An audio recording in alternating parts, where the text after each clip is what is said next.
Good morning to my dear students. I am Anshu ma'am. So today I am going to start a new chapter of chemistry, that is Structure of Matter chapter 3. So first of all, I am going to explain you about the matter. All matter is made of very small particles called Anu.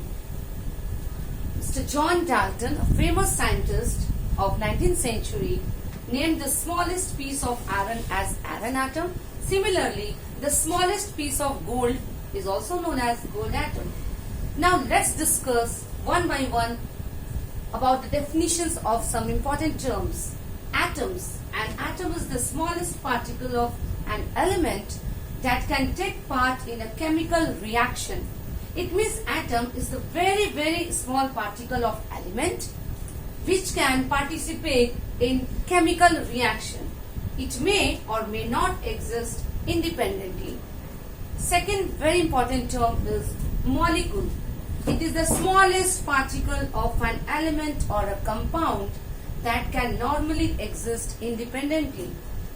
So atoms are very smallest particle of element which takes part in chemical reaction, and molecule is the smallest particle of element or a compound which can normally exist independently. Now the next important term which we have to study is element. A substance made up of only one kind of atoms that cannot be broken down into simpler substances by chemical method is called element. You can see on the board the definition is very clear. Examples of elements are iron, gold, hydrogen, etc. So iron, gold, hydrogen are some of the special elements which is made up of only one kind of atoms which cannot be broken down into simpler substances. Now compound. It is a substance formed by the chemical combination of two or more elements. For example, water made up of the two elements hydrogen and oxygen. So water H2O is a compound and it is made by the combination of two different elements, hydrogen gas and oxygen gas. So hydrogen and oxygen both are gases, they combine together to form the compound water H2O. Formula is H2O. So now let's discuss some properties of compounds. The first property of compound is that it cannot be broken down.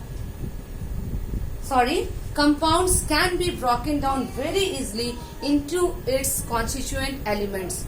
For example, water H2O is a compound, it is a liquid, but it can be easily broken down into its constituent elements like hydrogen and oxygen with the help of electrolysis process.